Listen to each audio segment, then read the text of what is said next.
Why did the room fall silent the moment she walked in, as if her failure had already been written? Every boot in the briefing hall was polished enough to mirror a face, except hers. Lieutenant Kira Vasquez entered quietly, sweat from morning drills still drying beneath her collar, eyes steady, posture calm, but the silence around her wasn't respect. It was expectation. Expectation of failure. 19 men and 1 woman. That was the room. Most of them stopped talking the moment she took her seat. Some didn't bother hiding their smirks. Others didn't even try to make space for her at the table. It didn't matter. She sat alone because she was used to it. Colonel Brennan stood at the front like a wall carved from stone. His uniform looked like authority itself. His voice was sharp, cutting through the air like a blade. 82% washout rate, 3 weeks and most of you will quit, some of you sooner. Then his eyes found her and stayed on her. Lieutenant Vasquez, females historically last 3 days here. You're 130 pounds, 5'6". How exactly do you plan to keep pace with men trained for war? Someone in the back coughed to hide a laugh. Someone whispered, she'll be gone by Friday. Kira didn't flinch, didn't bow, didn't shrink. By being better, sir. The room froze, a few eyebrows lifted. The colonel's jaw tightened not because she was wrong, but because she answered without fear. We'll see about that, he muttered. 400 hours. The sun hadn't risen. The world smelled like pine, sweat, and damp earth. The ruck on her back weighed 70 pounds, almost half her own body weight. The first test. A 12-mile forced march through Georgia's red clay and steep forest trails. Boots hit dirt. Breathing deepened. Leaves trembled along the narrow path as 20 soldiers began the long run toward pain. Behind her, she heard Staff Sergeant Dalton's voice. Bet she quits by mile 3. Corporal Hayes snorted. You're generous, mile 2. But mile 2 passed, and mile 5. Sweat rolled down her spine, soaking the straps of her pack, but she didn't slow, not once. Every hill, every turn, same rhythm, same quiet focus, her breathing steady, her steps precise, like she'd trained for this moment long before anyone was watching. By mile 7, someone dropped out, then another. The heat pressed down like punishment. Dirt stuck to wet skin. Blisters bloomed inside boots. Men groaned, but she moved like a shadow. Dalton's mocking stopped somewhere after mile 6. He was behind her now, breathing heavy, boots dragging. At mile 10, she passed him. He looked up, and for the first time she saw something in his eyes, not respect, not yet, but disbelief. At the finish line, Morrison, the strongest among them, clocked in first, then 4 more. And then her. 2 hours, 27 minutes. Standing tall, shoulders back, breathing calm. Colonel Brennan stared at his stopwatch, then at her, then back at the stopwatch as if the numbers might change. They didn't. Dalton stumbled across the line 11 minutes later, collapsed. Hayes 2 minutes after that, barely standing. Both looked at her like she'd cheated the laws of physics. Lucky run, Dalton muttered. Major Garrett's voice cut through the tension. GPS confirms she ran the full course. Same route, same weight. Nobody argued. That night, the men's barracks echoed with whispers. She just got lucky. It's adrenaline. Wait until combat drills, strength matters then. In the women's barracks, a building made for 20, housing just one, Kira sat alone, tapping her bruised ankles in the dim light. No voices, no whispers, just her heartbeat steady against the silence. She wasn't surprised by the isolation. She expected it. What she didn't expect was how familiar it felt, how every base, every assignment, every briefing room had greeted her with the same disbelief. Day 2, weapons qualification range. Sunlight glinted off rifle barrels. Targets stood waiting like judgment. Colonel Brennan walked behind her while she prepared to shoot, his voice low, cutting. This rifle weighs more than you're used to carrying, Lieutenant. You'll drag it for miles. Full combat load. She didn't answer, didn't blink, just aligned her sight, exhaled and squeezed. 5 shots, 1 hole. The instructor called out, without hesitation. Qualifying score, proceed. The colonel said nothing, but his silence wasn't doubt anymore, it was irritation. Pistol, shotgun, every test precise, controlled, 4th among 19. Still, whispers followed her to the mess hall. Nobody shoots that clean without special training. She's hiding something. She must be getting help. They couldn't believe she was good, so they believed she was cheating. That night, her first visit to the colonel's office. Gun oil, old coffee, silence. He didn't offer her a seat. "You're costing us resources," he said. "Time, instructor focus. Slots better used on soldiers who will actually pass." Every word was sharpened anger. What happens when you have to pull a 200-pound man out of a kill zone? What happens when an enemy twice your size charges at you? She sat still, silent, calm. She learned long ago, arguing with men like him didn't change their minds. Performing did. "You're dismissed," he finished. "Combative starts Monday, be ready." But as she stood to leave, he spoke again, quieter but sharper. "This course wasn't designed for you." She paused, one breath held between ribs. "No, sir," she said, "but the mission was." And she walked out. Morning. Humid air, buzzing insects, the ground still wet from dawn rain. It was only the second day and already the story of her was spreading. Not admiration, not yet, but curiosity, and that was more dangerous. They didn't know the secret she carried, the thing she hadn't told them. Not yet. Why did so many of them want her to fail, even after she'd already proved she belonged? Monday came with heat thick enough to taste in the air and a quiet sense of anticipation, the kind that only appears before violence. The facility's combatives hall stood like a concrete cathedral of discipline, its walls echoing with old fights, broken noses, and careers stopped before they began. Kira tied her hair into a tight braid. No makeup, no softness, only focus. Around her the others tightened gloves, adjusted mouth guards, stretched shoulders that would soon ache. Some glanced at her, not with respect but with hope. Hope that this would be the day she broke. Colonel Brennan stood at the front, arms folded, voice sharp as gravel.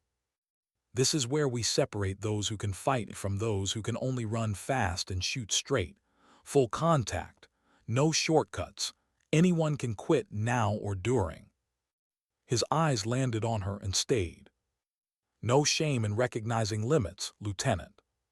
She gave no answer. Limits were already behind her. The first round was grappling only, no strikes. Her opponent, Corporal Marcus Chun, 80 pounds heavier, shoulders broad as a doorframe, face calm, almost confident. The whistle blew. He lunged forward using weight, not technique. She stepped aside, not resisting force but redirecting it. His boots scraped across mat, surprise flashing across his face for the first time. He tried again, harder, faster, arms wrapping around her waist, trying to pin her by sheer bulk. She pivoted, hips low, feet steady. His weight lifted not by strength, by timing. His back hit the mat. The room went silent. Her knee on his torso, her arm controlling his elbow, her other hand applying controlled pressure. Tap, tap. 4 minutes. Chun was breathing like he'd run a mile. She stood calmly and stepped back. No words, no victory grin, just discipline. Dalton watched with something like fear now. Hayes didn't speak. Second opponent, Hayes. Aggressive, angry, too angry. He rushed before the whistle even finished blowing. She moved like water, stepped aside, arm around his neck, pressure precise on the carotid. He struggled, his breath becoming panic. Tab, tab, tab. He stood up red-faced, eyes burning, with humiliation more than pain. By the third round, whispers had stopped. Even Morrison, the seasoned soldier who'd led the ruck march, watched her with new eyes. The instructors stood quieter now, not mocking, not impressed, just recalculating everything they thought they knew. Then came striking drills. Punch, elbow, knee. Her movements weren't explosive, they were efficient. Every strike landed with full-body rotation. Master Sergeant Kovac, a man whose face looked carved from broken bone and conflict, held the pads. After one combination, he muttered quietly, "You didn't learn this in basic training. Who taught you?" She didn't answer, he didn't push further. Evening brought full-contact sparring. Helmet, gloves, real hits. Morrison stepped forward as her opponent this time, not with arrogance, but with respect. The fight wasn't fast, it was controlled. He jabbed, she slipped. He kicked, she checked. Then she struck, and for a moment he felt what the others did, that she fought not to win, but to end it efficiently. He tapped out just before a choke took his vision. He stood breathing hard, offered his hand. "That was good work, Lieutenant." She shook it silently. That night, the atmosphere in the barracks was different. Not silent, not hostile. Just thoughtful. Dalton sharpened his knife in dead silence, his usual arrogance gone. Hayes traced a bruise on his neck, where her arm had pressed. Chun, still sweaty from defeat, sat on his bunk staring at nothing for a long time. Only Morrison spoke, voice low. "She's trained somewhere serious." Nobody argued. But outside the barracks, in an office washed by moonlight and tension, Colonel Brennan stared at evaluation papers spread across his desk. He didn't like what he saw. Not because she was failing, but because she was. He flipped the report again, forced himself to find flaws. "She's too calculated. She avoids confrontation. She's hiding something." His pride wasn't bruised, it was under attack. He looked out the window where she walked across the courtyard, alone, moonlight cutting across her shoulders like a silver blade. He whispered into the darkness, not to her, but to himself. "She will break, they all do." But something inside him, a small buried voice, asked a question he didn't like. What if she does? She didn't know it yet. But the real test wasn't strength, or speed, or even endurance. It was whether she could survive being right in a world built to prove her wrong. And there was something else, something she carried inside, deeper than muscle or training. Something she hadn't told anyone. Not yet. Why did Colonel Brennan summon her alone, and why was the door locked from the inside? The knock on her door came late, sometime after 2200 hours. The base had gone quiet, lights dimmed, the sky washed in muted silver. Kira was still awake, cleaning her rifle in silence when Private Ramirez appeared outside her barracks door. "Lieutenant, Colonel Brennan wants to see you, now." Her hands paused, cloth still pressed to metal.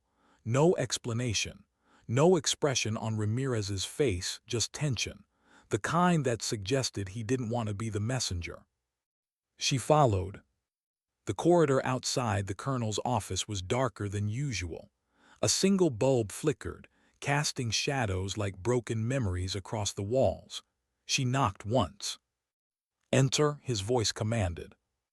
Inside, no other officers, no files open, no reason for this meeting at this hour. He stood near the window, hands behind his back, jaw tight, eyes colder than before. "Close the door," he said. She did. The click of the lock echoed through the room. He turned slowly, studying her with a gaze that felt like interrogation without words. "No salute tonight, Lieutenant?" he asked, voice calm but sharp. She saluted. He stepped closer, too close. "You've become quite the fascination around base. Men talking about you in the mess hall, instructors questioning your background, even command is curious." She said nothing. He leaned forward, voice dropping lower. "Tell me the truth. Who trained you like this? Special forces, a foreign unit, intelligence. He paused. Or is there something else? A long silence. Her heartbeat was steady, but her hands, quietly, curled into fists behind her back. I trained where I had to, she answered, where failure wasn't an option. He didn't like that answer. His fist slammed onto the desk, paperweight rattling. Don't play games with me, Lieutenant. Still, she didn't flinch. For a moment, it wasn't about her being a woman or a soldier.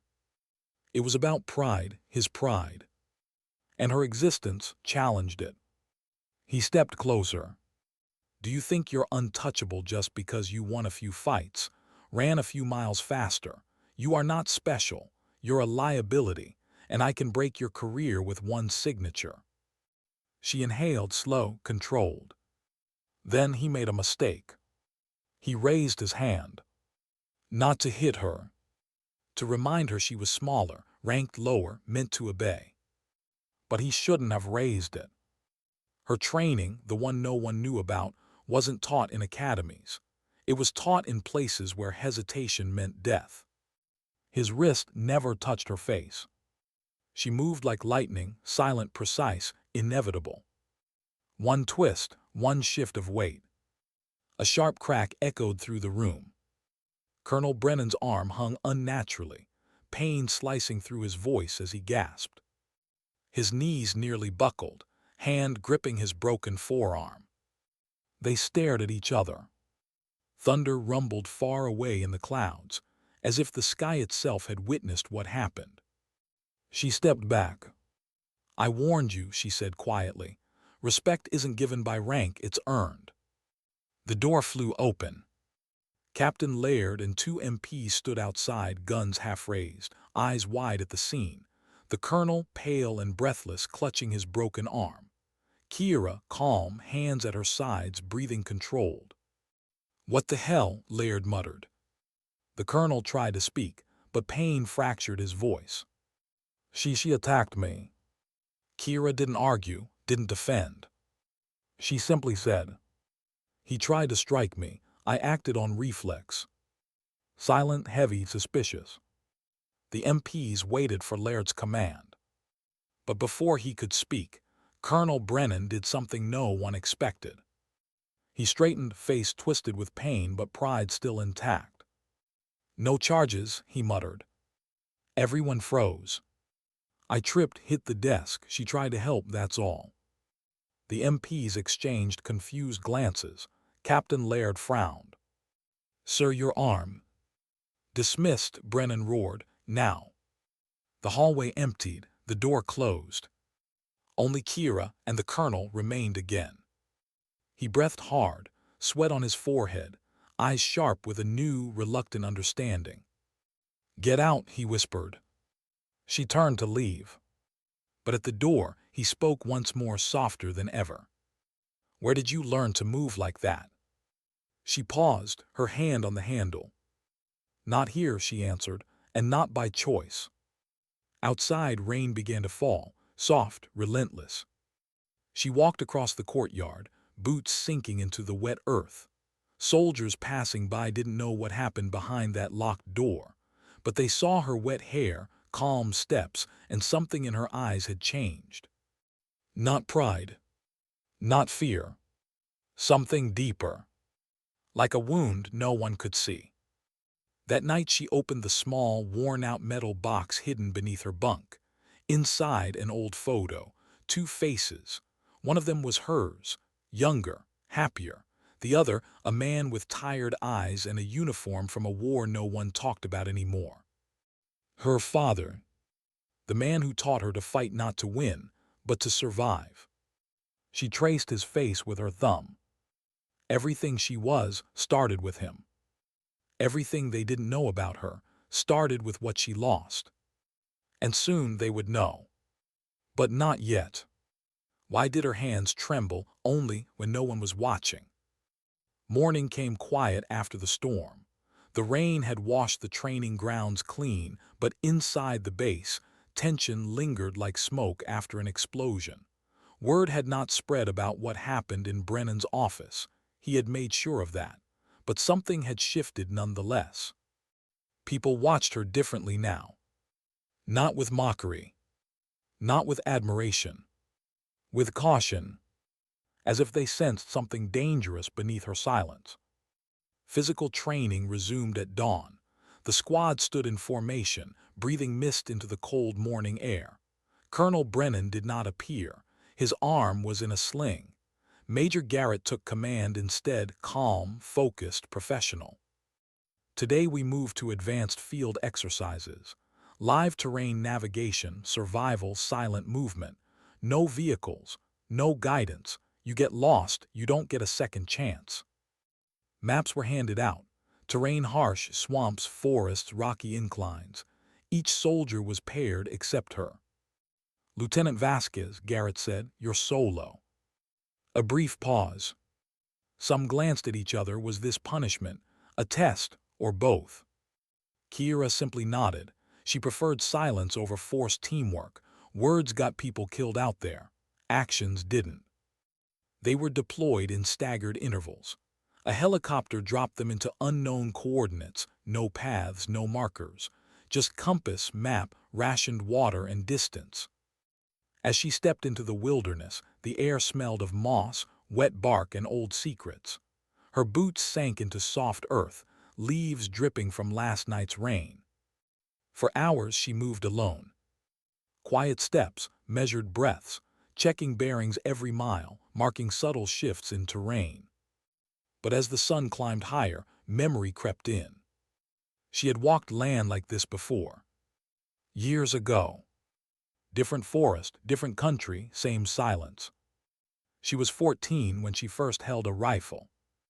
Her father hadn't wanted to teach her, but war doesn't wait for childhood to end. He had served in a classified unit. People whispered the word ghosts when they spoke about them. Men who went where armies couldn't. Men who saved lives by living in shadows. Then he came home limping, silent, haunted. Kiera remembered sitting on the porch with him during a storm much like last night. Thunder rolling in distant hills. "Why don't you sleep?" she had asked.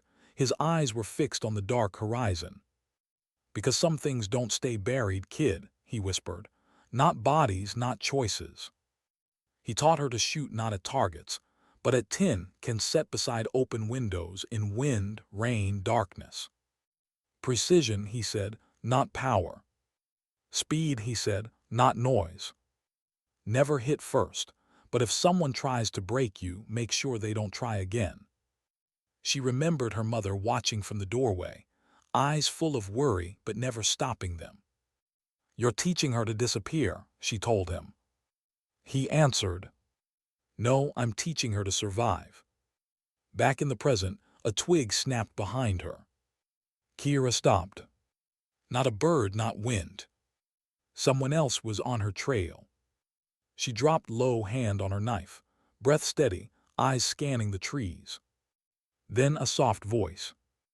"Lieutenant, it's me, Morrison." He stepped out from the shadows, hands lifted to show no aggression. "What are you doing here?" she asked, voice calm but guarded. "You were off course by 16 clicks," he said, pointing to her map. "The river bends west sooner than it looks. Figured you might want a second opinion." She didn't respond, just adjusted the map.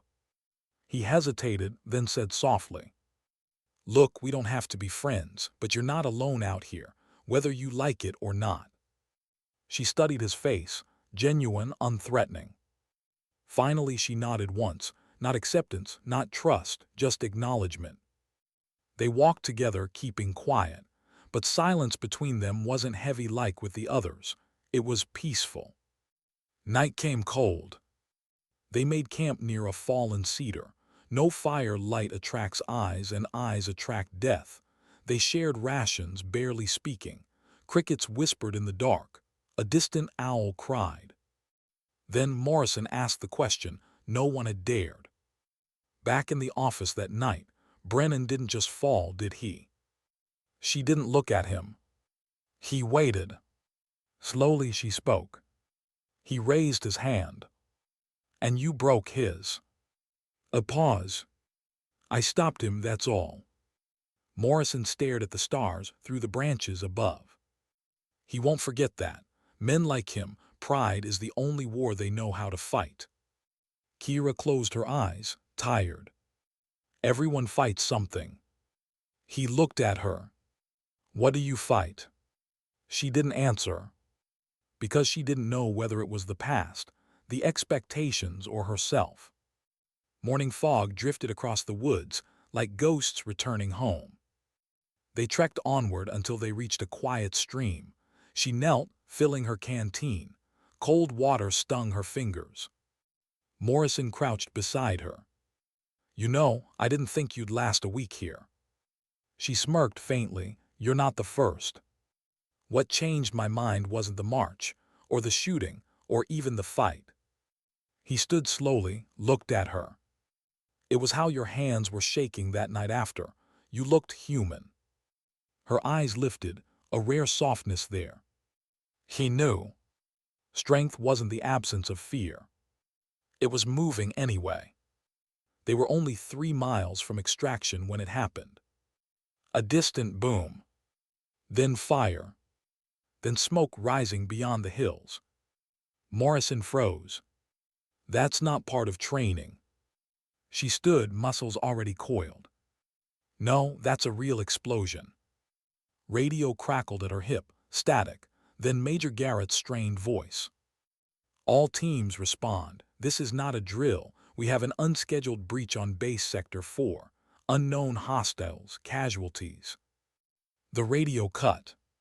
Kira's heartbeat didn't race, it slowed. Because she knew this kind of silence. The kind just before war arrives. Morrison looked at her. Orders. She checked her weapon, eyes on the smoke. We go back. But your test. Tests don't matter if the base is burning. They ran. Branches whipped past, mud splashed under their boots. As they reached the ridge, they saw it. Black smoke rising from the far compound. The place she trained in. The place where her past was catching up faster than she could run. Morrison whispered, voice barely there. What the hell happened? She stared at the flames. And for the first time, she was afraid. Not of failing, but of remembering. Because some things don't stay buried. Not bodies. Not choices. Why did the smoke rising from the base feel less like an attack and more like a message meant for her? Boots slammed against wet soil as Kira and Morrison sprinted through the trees, breath sharp and silent. The column of smoke rising above the tree line twisted like a dark omen. The training grounds, the same place that had tested her endurance, silence, and restraint, were now burning. Nothing about the explosion felt random. Too precise. Too calculated. And that terrified her more than any weapon ever could. As they neared the perimeter fence, Morrison stopped suddenly, crouching low. Down, he whispered. Kira dropped behind a fallen log, eyes scanning. The gate was smashed inward, bent metal like broken ribs. No sirens, no alarms, just firelight flickering against steel. 3 bodies lay near the entrance, uniforms burned, faces unrecognizable. Morrison swallowed hard. This wasn't an accident. She tapped her radio, static. Her voice remained steady. Command, this is Lieutenant Vasquez. Morrison with me. We have eyes on Sector 4, multiple casualties, requesting instructions. Silence. Then a faint reply. Hold position. Unknown status of hostiles. Do not engage until backup. The signal cut abruptly, drowned by static. Morrison looked at her. What now? Her grip tightened on her rifle. We go in. They moved like shadows, silent, coordinated. Smoke drifted low, stinging their eyes. Embers floated through the air like dying stars. Past the first building, they found survivors. 2 medics dragging an injured private across the ground. Blood soaked his leg, his voice trembling. They came out of nowhere. Who did? Kira asked. He tried to answer, but pain dragged him into unconsciousness. Medics looked at her. Snipers on the east towers, communications jammed, we're blind. Kira nodded. Get him to cover, west side, stay low. The medic hesitated. You're going after them, alone. Not alone, Morrison replied quietly. They reached the armory. The door was cracked open. Something was wrong, no guards, no resistance. Kira motioned to stop. Silence, then a metallic click behind them. Drop your weapons. Both turned slowly. Sergeant Hayes stood there, rifle trained on them. Face pale, eyes wide, not with malice but fear. What are you doing? Morrison asked.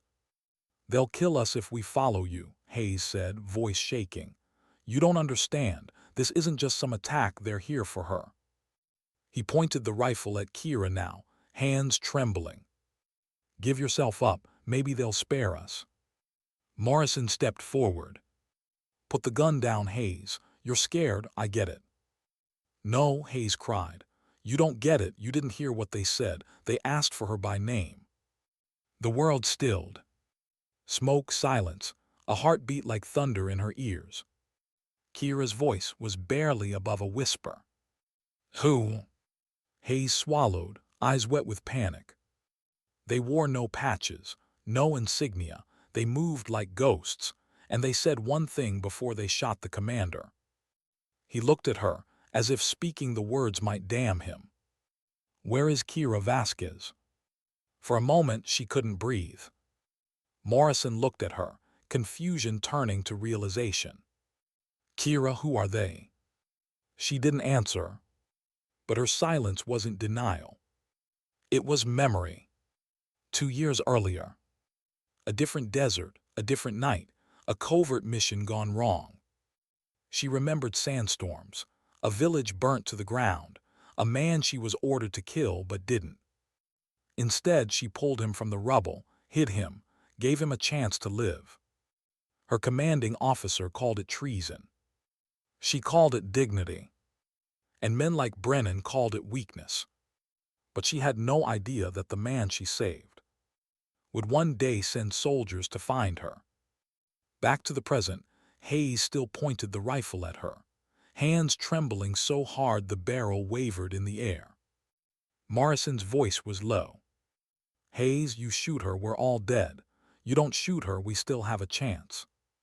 Hayes hesitated, breath shallow. Kira stepped forward slowly. If you're going to shoot, do it, she said softly. But understand, they're not here because I'm weak. They're here because I survived.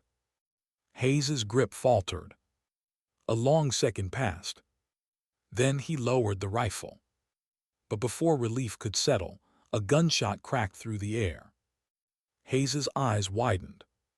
Blood bloomed across his chest. He fell to his knees, then to the ground. Morrison froze. Kira didn't. She dragged Morrison behind cover. Bullets punched into the wall above them. A distant voice, calm, cold, accented. Lieutenant Kira Vasquez, do not run, you know why we are here. Her heart went still. That voice. She knew it. From the night she defied her orders. From the man she saved. He wasn't dead. He had come back. Not for gratitude. For closure. Smoke burned her lungs as she whispered. They found me. Morrison stared. Who? She looked toward the flames, hearing footsteps draw closer. The people I wasn't supposed to save. And for the first time since she arrived at this base, she wasn't fighting to prove herself. She was fighting to stay alive.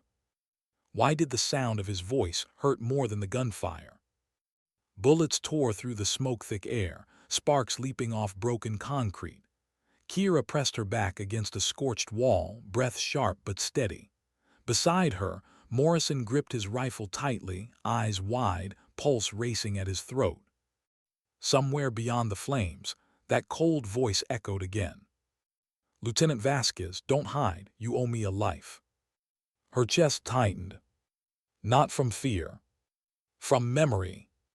Footsteps crunched over gravel. Tactical, controlled. Not American, not militia. These men moved like shadows shaped by war, precise, silent, invisible until they chose to be seen. Morrison whispered, "Who are these people?" She didn't answer, because every answer would only lead to more questions. Instead, she checked her ammo, 3 magazines, a combat knife. Smoke and ash clung to her skin. She spoke low, clear. "They'll flank us from the left in 10 seconds. How do you? Get ready." Morrison tightened his grip. 8 seconds. 5, 2, 3 silhouettes emerged from the left, rifles raised. Kira fired first. 2 soldiers dropped. The third ducked behind a fuel barrel. Morrison covered her flank, firing controlled bursts. One of the invaders fell back, screaming as bullets tore into his leg. "Move," she ordered. They dashed toward the medic tent, now a ruin of torn canvas and blood-stained dirt. Smoke curled through broken crates of painkillers and burned bandages. Inside, they found Captain Laird bleeding from a shrapnel wound in his shoulder, trying to bandage himself. He looked up, pain in his eyes. "You two still alive. Good, because command just went dark." "Who's attacking us?" Morrison asked. Laird's jaw clenched. "They're not on any database. No IDs, no patches, they don't talk, they execute." Morrison glanced at Kira. "They talk to her." Laird's eyes narrowed. "What does he mean?" Kira didn't waste time. "We need comms and evac." "There is no evac," Laird replied. "Choppers were shot down trying to lift off. Whoever they are, they planned this." Outside, explosions rumbled as fuel tanks ignited. Flames licked the sky, turning smoke into a black storm. The smell of burning metal and gunpowder filled every breath. Through the chaos, that voice called again. "Vasquez, if you keep running, more of your people will die. Surrender and I end this." Morrison's breathing hitched. Kira didn't blink. She knew exactly who he was now. His name was Arman Rafik. Once a rebel commander in a forgotten war zone. Once left to die beneath collapsed buildings. Once saved by her hands. He had looked at her then, bloodied, broken, and said, "You have given me life. One day I will return it." She thought he meant gratitude. Now she knew he meant debt. Captain Laird loaded his rifle with shaking hands. "You know him." Kira looked at the smoke rising over the base she fought to earn a place in. "Yes." Morrison stared. "Why is he doing this?" Kira's throat tightened. "Because I saved him, and because saving him cost his cause everything." Suddenly, a voice on radio. Static, then Colonel Brennan's voice, grim, strained. "All remaining units regroup at North Hangar. Defend high-value intel. Hold position until reinforcements arrive." Morrison exhaled. At least he's alive. But Kira heard something else in Brennan's voice. Not authority. Desperation. They moved through corridors of broken glass and scorched walls, boot prints, blood trails, echoes of screams that had already gone silent. In the shattered mess hall, they found bodies, friend and foe alike, and a message written on a broken tactical board in ash. "Debt must be paid, AR." Morrison whispered, "This is personal." Kira didn't respond. Because personal didn't even begin to describe it. Rain began to fall again, hissing as it touched the flames. A brief, haunting silence settled over the ruins. Then through the smoke they saw him, standing beside the wreckage of the command post. Arman Rafik, the man she saved. Black combat coat, scar across his jaw, eyes full of calm fire. Around him 5 armed soldiers, faces masked, posture disciplined. He looked at her, not at the others, just her. As if the whole war was only between them. His voice was clear, even in the rain. "You saved my life once, Lieutenant, but you took my war from me. My men followed me into the fire, but after you helped me escape, they called me a coward." His eyes darkened. "So tonight I take back my honor." He raised his hand slightly. His soldiers aimed their rifles. Morrison whispered, "Kira, what do we do?" Her fingers flexed against her weapon, rain sliding down her face like tears she refused to cry. She stepped forward. Slow, calm. "You want a life in return," she said quietly. "Take mine, let them go." Arman paused, truly paused, as if he hadn't expected her to offer it so easily. He smiled, sad, cold. "I don't want your death, Kira. I want your regret." Behind her, Morrison grabbed her arm. "You can't go with him." She looked at him. Not cold. Not distant. Human. "If I don't, more will die." He shook his head. "We'll fight." "No," she said softly. "You'll fight and die, there's a difference." Feet crunching on wet gravel. She walked. Past broken fences. Past burning trucks. Toward the man whose life she saved. He extended his hand, not in kindness but in chains unseen. She didn't take it. But she didn't stop walking either. Behind her the base burned. Ahead of her, a past she never buried waited with open arms. Why did captivity feel quieter than freedom, as if silence itself was watching her? Rain dripped from the rusted tin roof of the abandoned storage hangar where they held her, arms tied behind her back, knees on cold concrete. The air smelled of wet metal, gun oil, and something else, betrayal. Outside, thunder grumbled somewhere far beyond the hills. Inside, only one sound remained constant, the slow, calm footsteps of Arman Rafik. He didn't slap her, didn't yell. He simply stood in front of her, his face cast half in shadow, half in the soft light of a flickering lantern. "You shouldn't have come," he said. Her voice was steady but tired. "You gave me no choice." He crouched, their faces now only inches apart. "You always have a choice, Kira. You chose to interfere in a war that wasn't yours.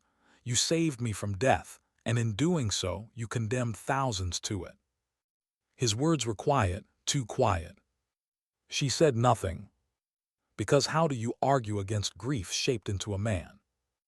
Morrison, Captain Laird, and a few surviving soldiers had retreated, gathering what remained of the base's defense. They wanted to come for her, but she knew if they tried, they'd all die. So now she knelt here, not because she was weak, but because she refused to make others bleed for her choices. Rainwater slipped down the back of her neck. Her shoulders ached from the ties, but her eyes, they never lowered. Arman tilted his head, watching her carefully. "I don't hate you, Kira. You misunderstand. I don't want your pain. I want your understanding." He stood and walked slowly across the room. "You saved me that night in the desert, pulled me from beneath concrete and fire. You kept me alive, but when I returned, my people called me traitor, coward. They said I ran instead of dying beside them." He turned sharply, eyes burning. "My wife executed by those I failed to die with. My brother disappeared. My men slaughtered, and they called me the cause." She closed her eyes once, not to hide tears but to steady her breathing. "I didn't know," she whispered. "No," he said harshly, "you didn't ask." Those 3 words cut deeper than any blade.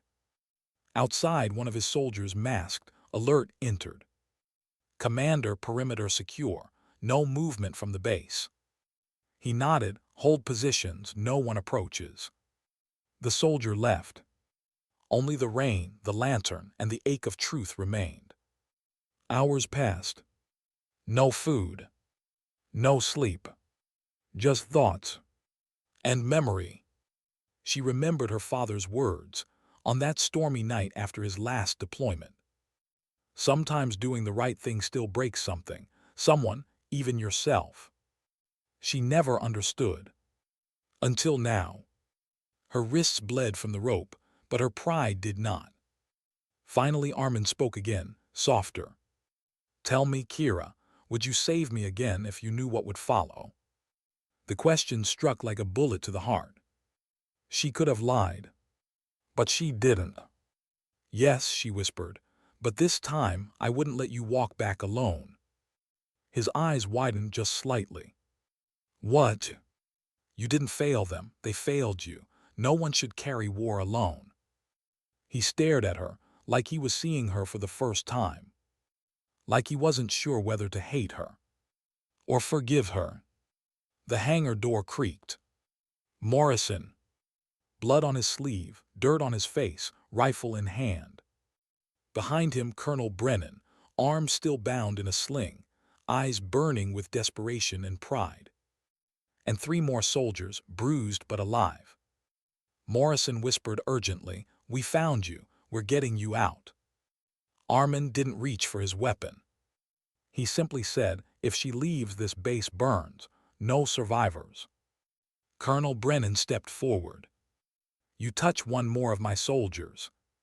Colonel Kira said sharply, "Stop." Her voice silenced them all. She stood, rope still tying her wrists, but her spine straighter than any of their rifles. "If I go with him willingly, will you let them live?" she asked Arman. Silence. Thunder. Rain against the roof. Finally, he nodded once. "Yes." Morrison broke. "No, Kira, you can't." She looked at him, a look that held both goodbye and gratitude. "Tell command what happened," she whispered.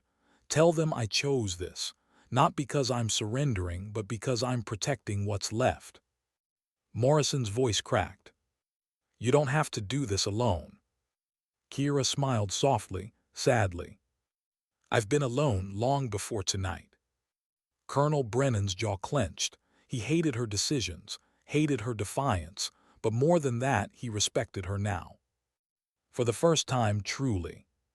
He stepped back. Not as a commander, but as a man acknowledging a soldier. Arman motioned to one of his men. The ropes were cut. Her wrists were free, but freedom felt like a temporary illusion. He didn't bind her again. He didn't have to. Some cages are built inside the heart. She stepped forward, past Morrison's broken eyes, past Brennan's unspoken regret, into the darkness where Arman waited. As the heavy door closed behind her, sealing her fate with a clang, a single thought echoed inside her. Maybe dignity doesn't speak. Maybe it just walks into the fire quietly. How far can a person go for dignity, and how much must they lose before the world finally listens? The night had almost surrendered to dawn when they moved her. No ropes, no chains, but still a prisoner. Her steps were steady, breathing calm, though every instinct inside her whispered to run. Yet she didn't. Because this wasn't a moment for escape. It was a moment for choice. Arman walked ahead, silent, rain-dark coat brushing against the wind. His men followed. Behind her stood the ruins of the military base, smoke still curling from broken walls, flames dying slowly against the pale sky. The cries and gunfire had quieted. Only the storm inside her remained. Morrison and Colonel Brennan watched from a distance, helpless, yet alive, because she chose them over her own freedom. The cracked earth beneath her boots, the scent of wet soil and ash, the distant sound of soldiers rebuilding barricades, all of it felt like a farewell. Not to life, but to the version of herself who believed she could stay untouched by war. Arman led her to an armored vehicle waiting in the forest, its paint stripped of insignia, tires still wet with mud. One door open. "Kira," he said softly, turning toward her. "Last chance, step in willingly, or I take you." She stood in the cold air, chest rising slow. "And if I come with you, you leave them alone." He nodded once. "I have no interest in their war, Only mine. She looked back at the base. Morrison stood at the damaged fence, his fists clenched, jaw tight. The way he looked at her wasn't like a soldier watching a comrade leave. It was like watching someone carry the weight of his life out of a burning building. Colonel Brennan stood beside him, sling on his broken arm, pride replaced by something quieter, respect. He didn't shout for her to stay. He didn't command her to fight. He simply raised his hand slightly. A salute. This time she saluted back. No anger. No defiance. Just acknowledgement. She turned to Arman. I'll go. But then something unexpected happened. Arman didn't smile with victory. He exhaled like a man who'd been holding his breath since the night he almost died in her arms. His voice was low. You're doing this for them, not for yourself. She answered only with silence. Sometimes silence is the loudest truth. The vehicle's engine rumbled to life. She stepped forward, then stopped. Because in that moment, something changed. Not in Arman. In his men. A whisper across their radios. A shift in their stances. Then a rifle raised behind her. Not aimed at her. At Arman. A masked soldier stepped out of line, insurgent patch hidden beneath his coat. This is not about honor anymore, he hissed. You've gone soft, Commander. We kill her. We finish what the world couldn't. Time shattered. Everything moved at once. The soldier's finger tightened on the trigger. Arman moved to block it. The shot fired. Not at her, but at Arman. The bullet struck his shoulder. Blood, pain, betrayal. Chaos exploded. Gunfire erupted between Arman's loyal men and those who wanted her dead. Morrison shouted from the fence, KIRA-DOWN. She didn't drop. She ran not away, but toward Arman, pulling him behind the vehicle as more shots cracked through the cold air. He winced, gripping his shoulder. Why did you help me? She answered, breathless, fierce. Because I don't abandon people, not even the ones who don't deserve saving. His eyes softened. For this, they will hunt you too. She looked toward the base, guns ready, soldiers waiting, dawn rising. I've been hunted before. The internal rebellion among Arman's men didn't last long. Morrison, Brennan, and remaining soldiers fired from the base perimeter, forcing the insurgents to retreat into the forest. Reinforcements began arriving, helicopters cutting through the morning mist. The war for now was over. Arman sat against the wheel of the vehicle, blood seeping through his jacket. He looked at her like someone seeing forgiveness for the first time. You could have left me to die. She tied a pressure bandage around his wound. You could have killed me, but you didn't. Silence. Rain fell softer now. Morrison ran to her side, breathless. You okay? She nodded. He looked at Arman. What about him? She stood slowly. He'll answer for his actions, but he's not my prisoner. Colonel Brennan arrived slower, hand to his arm. He met her eyes. No rank. No uniform. Just a man speaking to a soldier.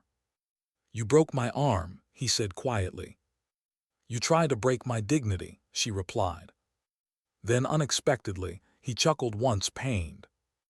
You're a damn difficult soldier. And you're finally a fair commander. He paused, then nodded. No further words needed. As medics moved in, helicopters touched down and soldiers began rebuilding what was left, Kira stepped away from the noise. Past the tents, past the half-burned flag. To where the world was quiet again. She looked at her reflection in a puddle, rain rippling across her face. She wasn't the same woman who walked into this base. She was more. She was less. She was something in between. Morrison approached quietly. So what now? She took a long breath. I don't know. He smiled softly. Wherever you go, I'll walk a few steps behind, just in case. She didn't smile back. But her eyes did. The sun finally pierced the clouds. Light washed over cracked earth, broken steel, wounded hearts. And as the first rays touched her face, she whispered, not to Morrison, not to Brennan, not even to Arman. To herself. Sometimes dignity doesn't speak. It just stands, even when the world tries to make it kneel.